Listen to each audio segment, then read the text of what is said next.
So as I said, I'm going to get into the book of Daniel. We're going to go through the entire book. It's one of those Old Testament books that a lot of people, I think, somewhat familiar with, if not the book itself, maybe the story about Daniel and the lion's den. If you have to read something in the Old Testament, Daniel's probably one of those books a lot of people go to. It's only 12 chapters long. The stories, maybe they stop at chapter 6 because there's a lot of visions and dreams in 7 through 12 that are like, what is he talking about? But chapter 1 through 6 is just some great stories. It's like picking up a book and just reading that. So that's where we're going to start. Chapter 1 through 6 is a series of stories about Daniel and his friends in an empire. And we're going to learn a little bit about that empire and what's going on. Chapter 7 through 12 are some crazy visions that Daniel has that lots of people within the church have had a lot of fun trying to explain what those visions mean. And it's all across the board. I'm going to try my best to make sense of that using a series of commentaries to help me make sense of that. But we're going to begin at the beginning, Daniel chapter 1. And as I said, I wasn't necessarily thinking all this when I chose this section of Scripture to go through a couple months ago, probably, but I think it is fitting for what we're experiencing right now, for what Daniel and his friends had to go through. And it's going to be, I think, a good reminder for us and what we're facing with this global pandemic, just the craziness that it seems like we're living through right now. We are living within an empire. We don't call it that. We don't use that word anymore, empire, but really living in America, you are a part of an empire. Everywhere you go all over the world, there's little trappings of America. The number one language people want to learn is English. When we did mission trips over to Ukraine and different places, we were doing English camps because people want to learn English. Everywhere I went, if I went into New Delhi airport, I could find a McDonald's or a Kentucky Fried Chicken or something like that. No matter what restaurant I go into, all over the world. When I've been in Liberia, when I've been in Turkey, when I've been all these places, I can order a Coca-Cola. I mean, it comes warm usually, but you can still get it. So America has influenced the world in lots of ways. You know that. I'm not telling you anything new. We just don't use that word empire, but that is what we're living in the midst of. And so Daniel and his buddies were doing that same thing. And how do you live in the midst of that and still stay faithful to the kingdom that Jesus set up? And that's the challenge that we have now. Obviously, they were living in a different kind of challenge, but the goal of any time we open up the Word and try and figure out what is Daniel saying to the people he was talking to, how does that fit the 21st century? This book was written a long, long time ago to people very different and cultures very different than ours. So how does that fit into my experience, what I'm going through? And so that's my challenge. I'm going to try and do that for you. Hopefully it makes sense. Hopefully this helps you in terms of how we live in 21st century America. So to get an idea of what's happening here, I'm going to set it up in this way. Now, there were some people here this morning that were familiar with this because they also went to boot camp. Did anybody else go to boot camp in the military? Scott, you did, right? So maybe maybe you have some idea of what boot camp might be like, and I'm going to use that, but maybe you worked at a job or something and you went through training. It's a new job, new position, and you've got to learn what this job is all about, and that company is trying to enculturate you. They're trying to help you learn about who they are, what makes them tick, what is the culture of this company, and so maybe you go through, 3 weeks of training, maybe longer, whatever. But to get an idea of what Daniel and his buddies are going through, I'm just going to use my experience as going to the Navy. So August 8th of 2000, I left Harrisburg MEP Station as an 18-year-old know-it-all, and I flew to Great Lakes, Illinois, got to Navy boot camp, and the first thing that happened, I got to talk to my parents for about 2.5 seconds to say I'm alive and I'm here. You hang up the phone, go sit on the stool, and buzz your hair. All the hair is gone. Not that I have lots of it anyway, but it was all gone. And so now I have no clothes. But thankfully, the Navy gives me clothes. They're called uniforms. And nobody knows me by Ted. It's Rathman or Seaman Recruit, whatever. and you're a part of Division 439, and they're trying to teach you something. So from the name that you received, the clothes you put on, cutting all your hair off, I went to different classes. We had, when you walked from one place to the next, it wasn't like you just strolled along and said, "Oh, it's a nice day." You got in line and you marched. And you marched from this place to that place. You did drills. You went to a class. You learned all the ranks in the Navy. You learned some history about the Navy. You learned what your job was or what the Navy does. The Navy is trying to make you, me, and whatever other person goes, a sailor. I'm going to put you on this ship, and these, depending how big it is, you got to make sure you do your job right and you do the right thing so that nobody dies. And so they're trying to take these recruits and make them into sailors. If you went into the Army, they're trying to make you soldiers, and the Marines trying to do the same thing. That is what they're doing. They're trying to take this person, and they're giving you, in a way, a new identity. So when I had to fill out applications because I believed I was called to ministry, wanted to be a pastor, they asked on my application, what are your core values? So anytime I fill out an application for anything, they ask me my core values. I mean, I've Christianized it, but it's honor, courage, commitment. That's what I said over and over in the Navy. Honor, courage, commitment. That's the motto of the Navy, and that kind of became a part of me. They're trying to give you this identity for a reason.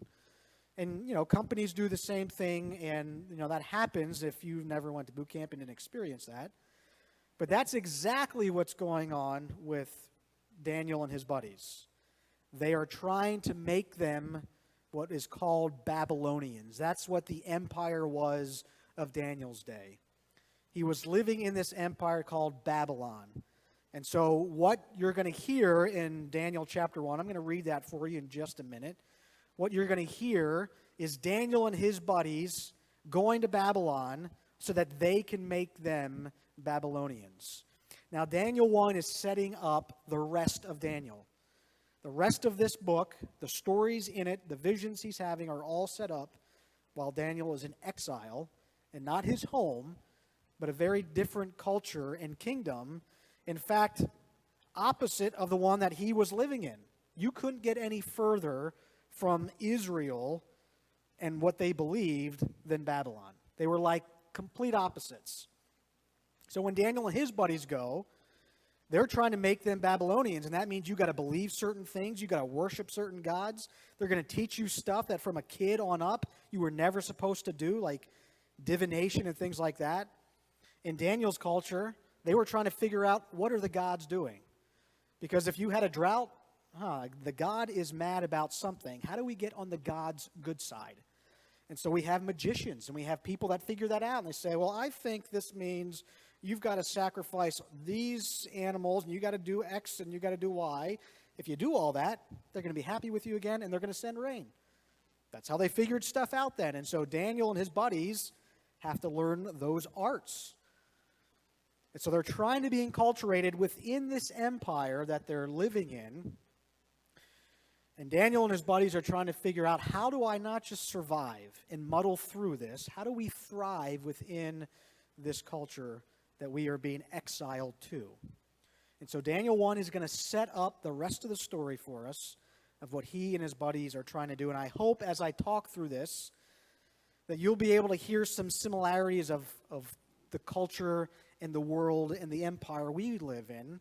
And how are we then supposed to not just kind of muddle through life, but how do we thrive in life?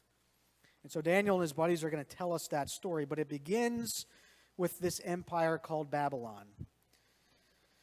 And it says this in Daniel chapter 1. This is still bring your own Bible to church. We usually have them in the front of the pew, but because of everything, we took them out. So Daniel 1, if you don't have your Bible with you, you can just listen along and let the humidity and the closeness and the mugginess just kind of weigh you down. And no, don't do that, because then you'll fall asleep. But you can listen. You just have to listen. And here's the story. In the 3rd year of the reign of Jehoiakim, king of Judah, this was the southern kingdom of Israel. The kingdoms had split apart, and the north was gone. They were obliterated. All that was left with the southern kingdom, and they're about to disappear too. In that year of that king of Judah, Nebuchadnezzar, king of Babylon, came to Jerusalem and besieged it. Jerusalem is no more. This was like 587 BC-ish time frame. It's gone. So in the Lord, it says this in verse 2, and the Lord delivered Jehoiakim, king of Judah, into his hand, along with some of the articles from the temple of God. These he carried off to the temple of his God in Babylonia and put it in the treasure house of his God. See, what you did as a conquering king, this empire of Babylon, whenever you conquered somebody, most people had a temple to their gods. This wasn't new. It wasn't like Israel was different. Everybody had a temple, and in the temple were the gods. So if you beat somebody else, you took their gods and said, we are more powerful than you. We're going to take your little gods out of your temple, and we're going to put them in our temple. And we're going to show you that we are the most powerful empire on the planet. Now, the problem was in Israel, there was no image to their God. So they just took stuff out of the temple. Different things they would have used for worship and sacrifices, gold, and just different stuff within the temple. Maybe they take down our nice gold candelabras and they take them back to their temple. All of it is trying to say, we're more powerful than you. Our gods are better than your gods. And that's just what happened here. So not only are they taking stuff at the temple, but we find they're also taking people. Then in verse 3 it says, then the king ordered Ashpenaz, chief of his court officials. I like Ashpenaz. If we ever had another child, I think I'd name them Ashpenaz. It's just fun to say. Ashpenaz. Go ahead, say it. Ashpenaz. Don't. They didn't in the first service either. You don't have to. So he calls this guy, Ashpenaz, to bring into the king's service some of the Israelites from the royal family and nobility. Young men without any physical defect, handsome, showing aptitude for every kind of learning, well-informed, quick to understand, qualified to serve the king's palace. So this is like the best. These were guys that would have served in some way in the royal court of Israel. They were being groomed to be some kind of government official, some kind of leader within the country. And so what the Babylonians did is they were going to take you and we're going to make you Babylonians, and you're going to do that in our empire. So that's what we're doing here. They're doing the Navy thing. We're going to take you there, we're going to shave your heads, and we're going to teach you all about the Navy. Except we're going to teach you all about Babylon. So he was to teach these people coming the language and the literature of the Babylonians. The king assigned them a daily amount of food and wine from the king's table, and they were to be trained for 3 years, and after those 3 years, they would enter into the king's service. You would become some kind of government official in Babylon.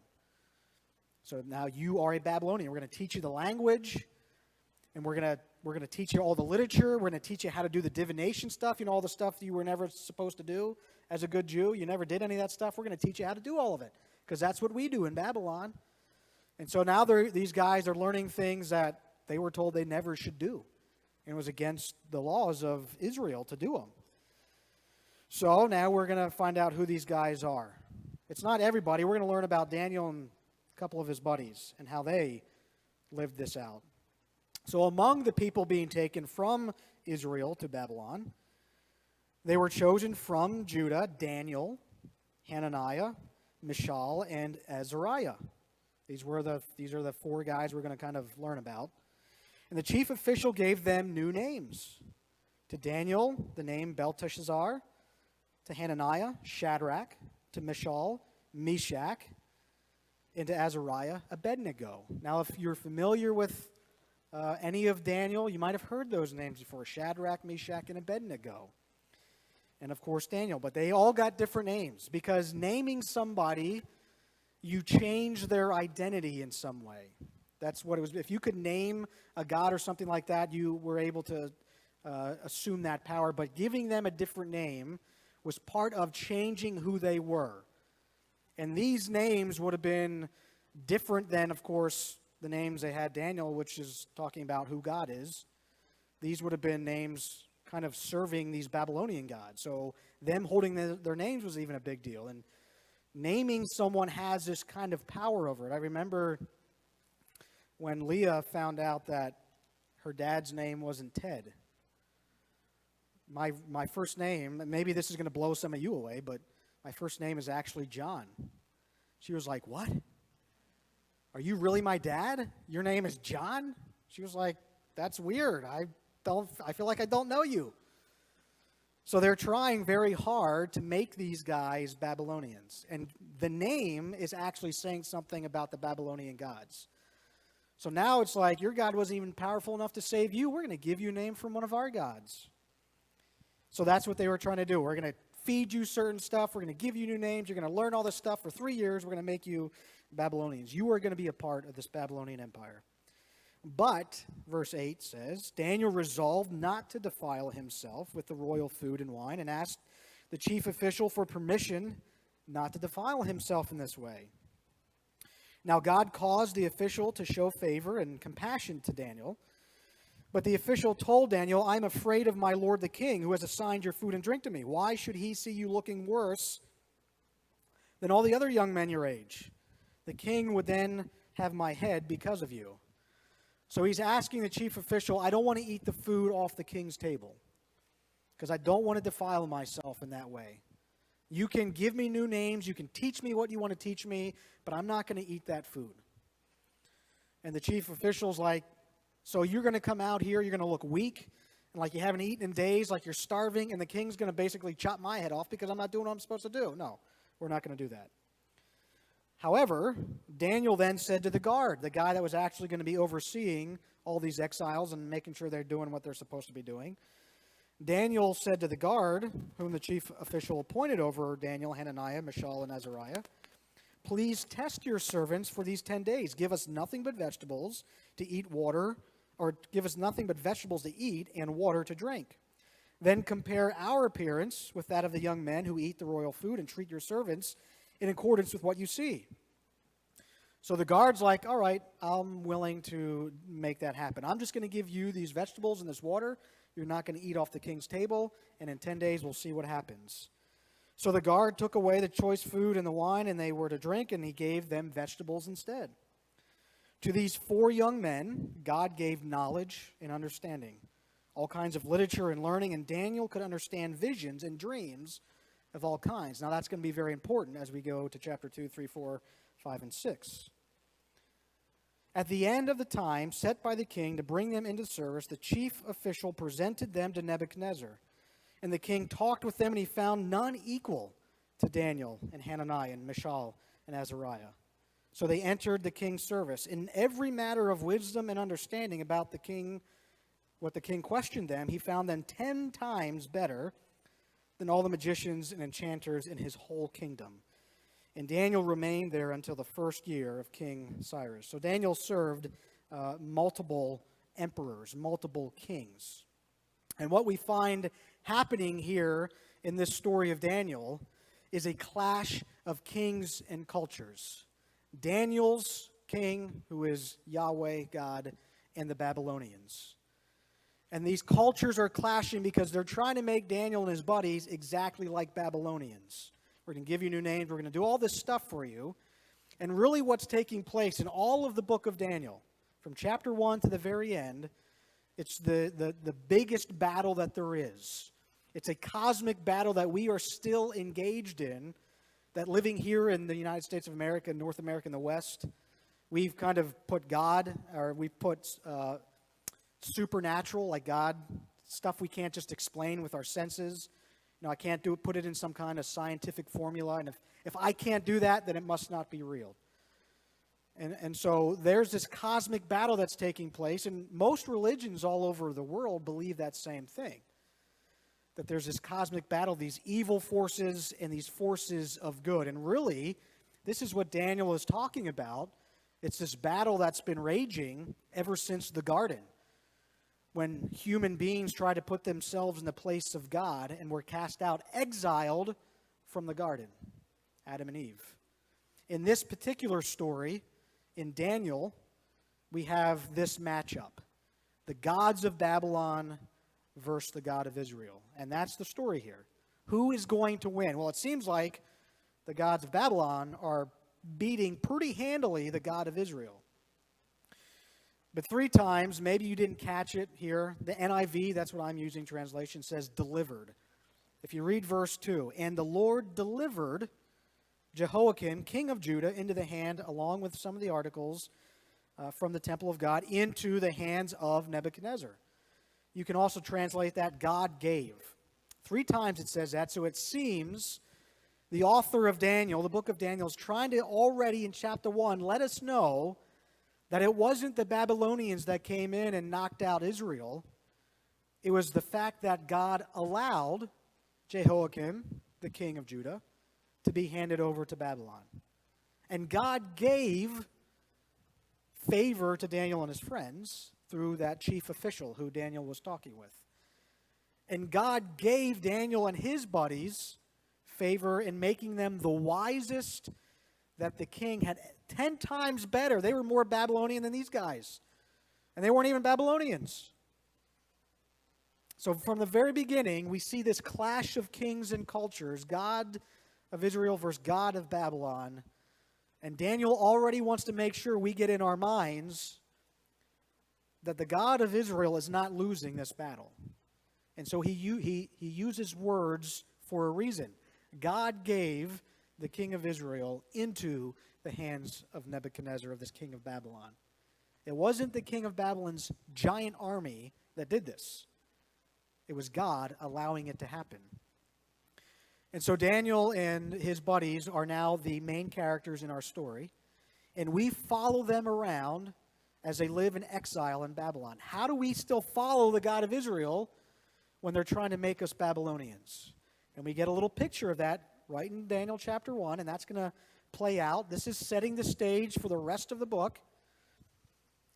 It's going to play out how Daniel and his buddies try and hold on to their true identity as followers of Yahweh, living in the midst of this culture.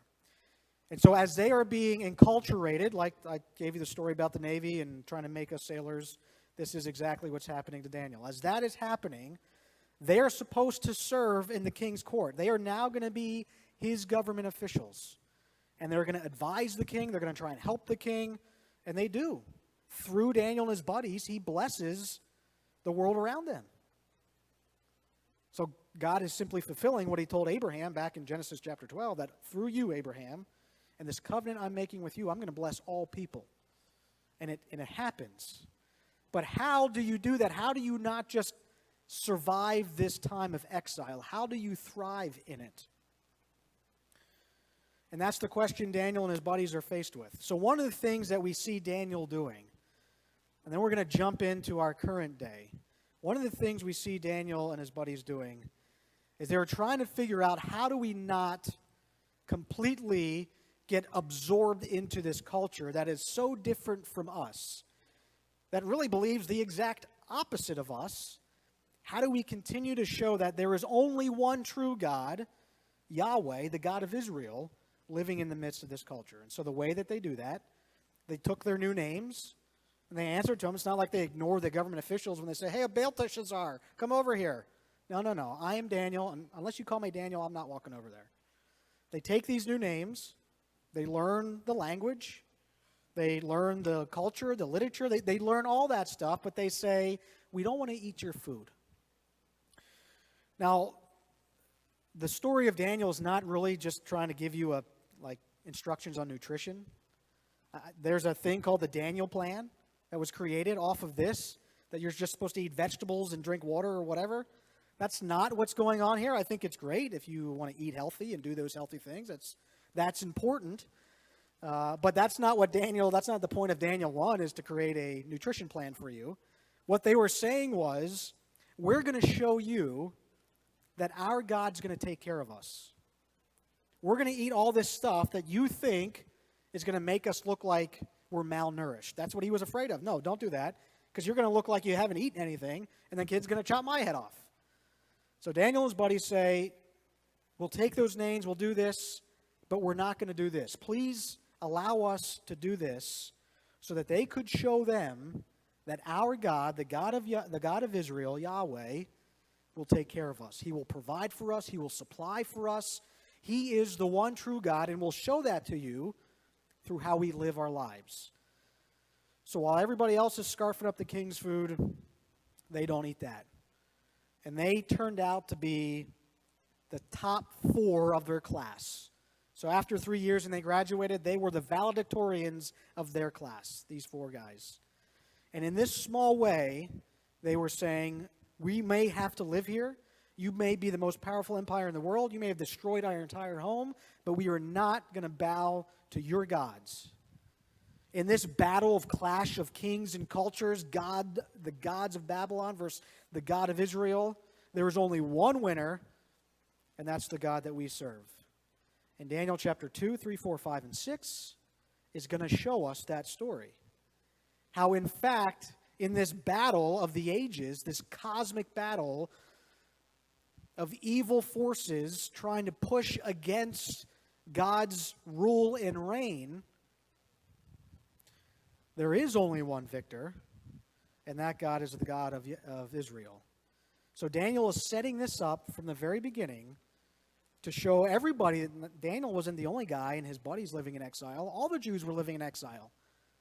And this story was to bring hope to them, to help them realize that you can thrive in the midst of any culture on this planet, even these empires that are directly opposed to the God that you and I serve. In fact, the capital of Babylonia was a city called Babylon. And you can also translate Babylon, Shinar, S-H-I-N-A-R.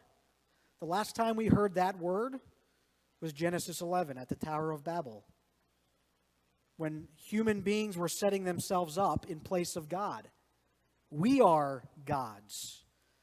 And it was in that place that God judged that and scattered people all over the planet. And the book of Daniel is going to show us one more time, what does it look like when human beings put themselves in the place of God? And that's what the king of Babylon was trying to do. He was putting himself in the place of God and saying, I am the most powerful person in this world. Even the words I speak are like coming from the gods, and you will worship and bow down to me. That's the culture Daniel and his buddies were walking into. And they said, we'll do all these things, but so that you're going to know there is only one true God, and this cosmic battle we're engaged in, there is only one victor. We're not going to eat your food. Now, next week you'll hear some more stories about what else did they do to show that there was only one ruler who reigned supreme. So in the midst of all this, in the midst of what's going on in Daniel and his buddies' lives, the story of Daniel is going to make clear, the whole book. This is like a bird's eye view looking down. This is what the story of Daniel is trying to get across to all of us as readers, whether you're reading it in 580 BC or whatever, or if you're going to read it in 2020. In spite of present circumstances that make it seem like it really appears that evil is winning the day, the book of Daniel is to remind us that God will reign supreme and will have the final victory. Now, when I read that I was reading a commentary, a book that helps me figure out what's going on in Daniel. There's a lot of more smart people than me who do all this, and I just try and put it all together and help it make sense. Hopefully it does. But as I'm reading that, I'm like, you know what? I've felt that way. In my present circumstances, it really does appear sometimes that evil is prevailing. If you were here 2 Sundays ago, before I was on vacation, if you were here for the marathon sermon, I should make t-shirts for you because you survived that. It really felt like to me that evil was prevailing, and it bothered me and it concerned me. And then I prepare for Daniel and read Daniel chapter 1, and you know what? That was me. It feels like evil is prevailing, and sometimes I forget that we are engaged. You and I are engaged, whether you know it or not, whether you have realized it or not, whether science can prove it or not. There's a cosmic battle going on, and we see it happening all around us. The forces of darkness who want to destroy the rule and reign of God. It's been happening since Genesis, and it continues to this very day. And the battles that we are faced with are not simply against that person or that political party or that politician or that coworker or this person. The forces that we are actually battling are much bigger than that. But Daniel is telling us that even in spite of what we see when I turn on the news, when I read an article and I read the paper, in spite of all that, God will reign supreme and will have the final victory. And that is what Daniel chapter 1 is trying to get across. When God gives into the hands of this Babylonian king, this empire, when these cultures and kings clash together, there is only one winner through it all.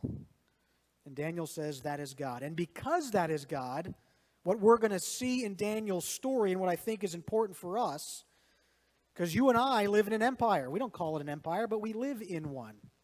And we've been swimming in this culture for a long time, some of us longer than others, but we can't assume that our culture doesn't affect the way that we live, the way that we think, our value system, our beliefs. It does. And these are the three things I think is needed. I think Daniel and his buddies display these three characteristics so that they can go to Babylon and say, look, this is our conviction. I'm not going to eat that food. And you'll see that our God will take care of us. And because they knew that in spite of their circumstances, God will reign supreme, they lived with hope. You can't possibly thrive in exile, away from your home as some kind of prisoner, if you are hopeless. Hopelessness does not breed thriving in life or as a human being. So because Daniel and his buddies had hope in the reality that God is going to reign supreme, and we're going to show you that by the way we live, they had confidence that when they weren't eating the food that the king was giving, and they were just doing their own thing, they had confidence that God was going to care for them. And we see that happening. The language being used there is what wisdom literature would use. These were the wisest men living in the king's court. They got knowledge and understanding, and they were 10 times better than all the magicians in the entire empire because they had confidence that God, in the midst of our exile, was going to care for us.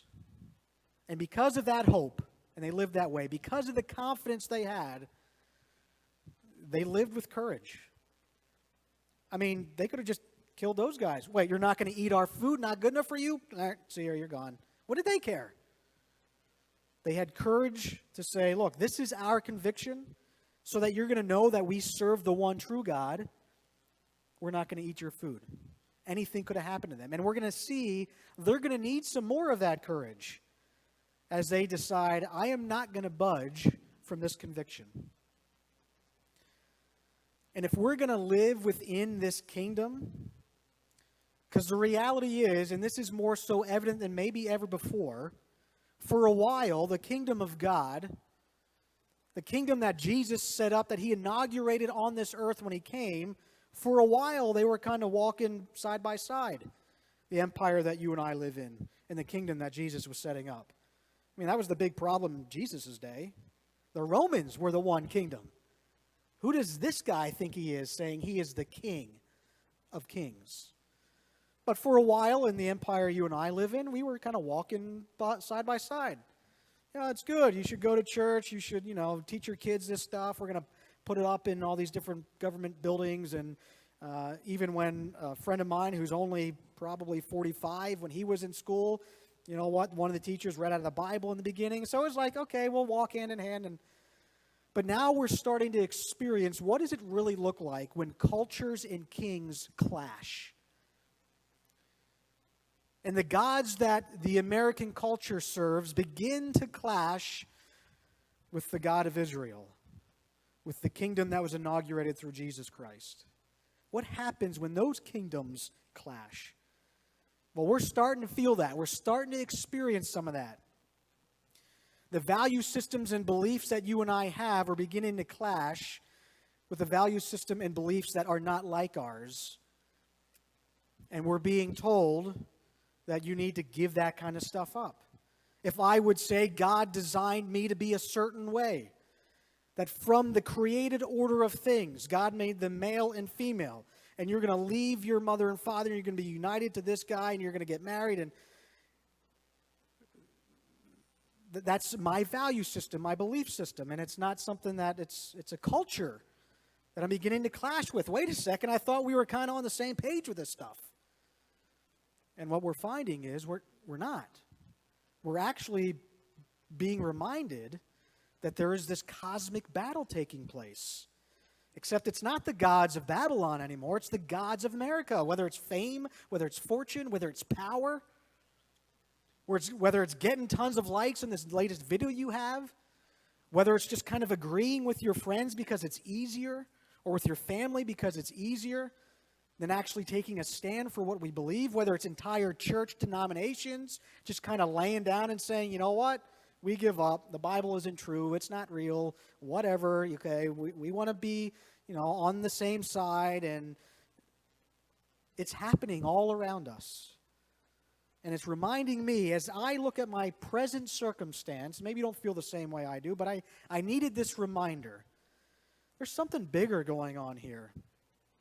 And it's this battle between the forces of darkness that are seeking to destroy the rule and reign of God. And I live inside of an empire, but I want to be a part of this other kingdom. And the kingdom that Jesus set up, for me to live that out in the midst of an empire,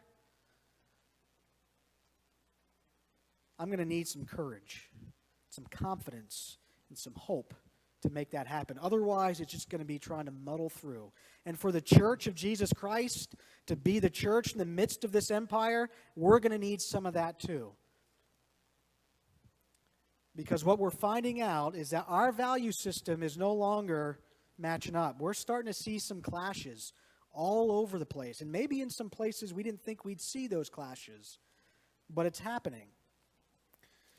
And Paul reminds the church in a city called Ephesus, that was in Turkey area.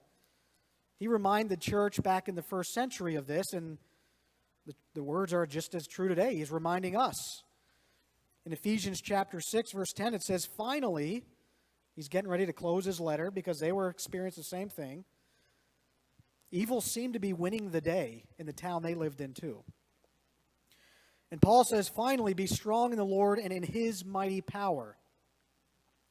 Put on the full armor of God so that you can take your stand against the schemes of the devil. When we did our Asked and Answered series, and we talked about evil and facing evil, and I brought up the fact that Satan is opposed to God and has all these schemes, and he is pushing back on God's rule and reign. Somebody made a comment about, I get what he's trying to say, but that's kind of fairy tale-ish, don't you think? Come on. Some guy with horns and a pitchfork is running around trying to thwart, God's plans and stuff. Give me a break. Paul says you need to be able to stand against when the culture and the kings and queens start pushing and clashing against the one that you were trying to live in. You need to put on this full armor of God to stand against that. For our struggle, that's us, all of our struggle, is not against flesh and blood, but against the rulers, against the authorities, against the powers of this dark world, and against the spiritual forces of evil in the heavenly realms. We are in the midst of a battle, just like Daniel and his buddies were. Now, Daniel's story is to make sure Babylon knew who's going to win this battle. And he set that up from Daniel chapter 1. But they're going to be challenged in the midst of this battle. Do we just assume everything that the Babylonians do and just make it easier on ourselves? And just become like them? We got the names, we got everything else, we might as well go full bore. Or do we stand firm in what we believe, and that the God of Israel is the one true God? They were faced with that. And in doing that, are we going to be able to thrive? Are we going to survive this thing? The book of Daniel says, yes, you can. In the midst of living in this different kingdom, you can survive. That is the greatest challenge that we have as followers of Jesus. Are we willing to live in the empire we find ourselves as this subversive kingdom, the kingdom that Jesus inaugurated? Daniel's trying to say, I'm giving you a message of hope, Jews, Christians, of every day and of every age. A message of hope that in spite of the present circumstances, where it seems like evil is prevailing, God will win the day. That is a message of hope. And that should motivate your faithfulness to this message. So the kingdom that Jesus has set up, that I raised my hand to and said, I'm a part of that kingdom.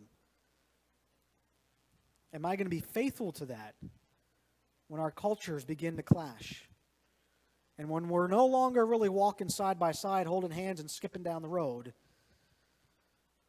but the gods of our world are trying to say to the God of the universe, we are more powerful than you. Who am I going to serve?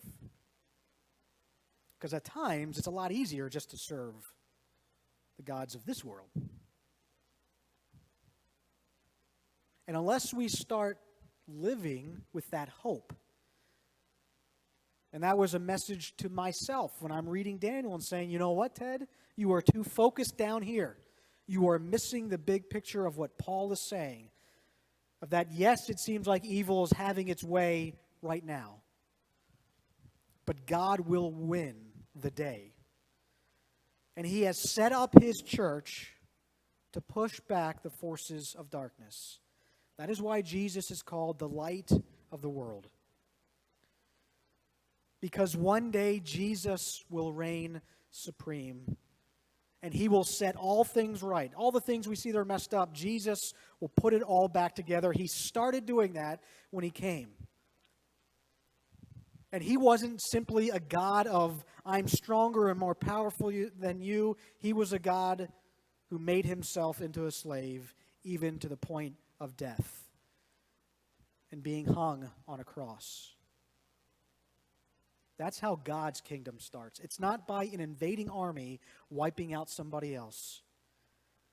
It's by people bowing their knee to the cross and saying, I'm going to live in this kingdom, in the one that Jesus set up. And it's going to take some courage to do that. But I can be confident in that God will care for me, He'll care for my family, and I can live with hope, not just muddle through life, but thrive in it. Because God will reign supreme. And we keep meeting like this because we're waiting for Jesus to come back again and put that final stamp, that final blow to those evil forces that we are fighting against. To say that I am the King of all kings. I am the God over all other gods.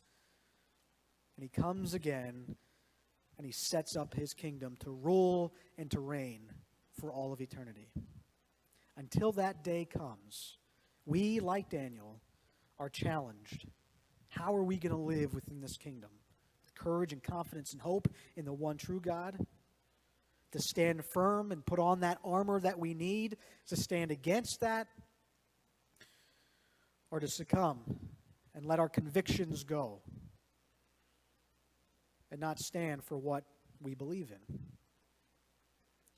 So next week, Daniel's going to give us another story of the challenges we face living within an empire and be reminded of this courage and confidence and hope that we need. But ultimately, the bird's eye view is to remind us that God will reign supreme and have the final victory. And Jesus will come again as a conquering king to set up His kingdom. Let's pray. God, we're thankful in the midst of our present circumstances that we can be reminded of Your rule and Your reign in this world. And God, that begins in each of our hearts, in our willingness to serve You, our willingness to stand firm in what we believe and to have the courage to do that, Lord.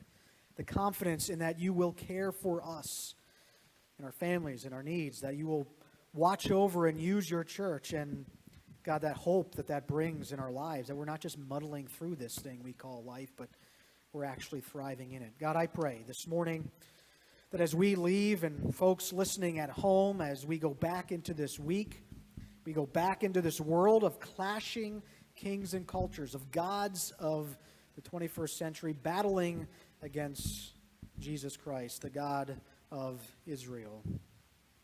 Lord, I pray that we would be able to stand firm, that we would be reminded of this hope that we have in Jesus.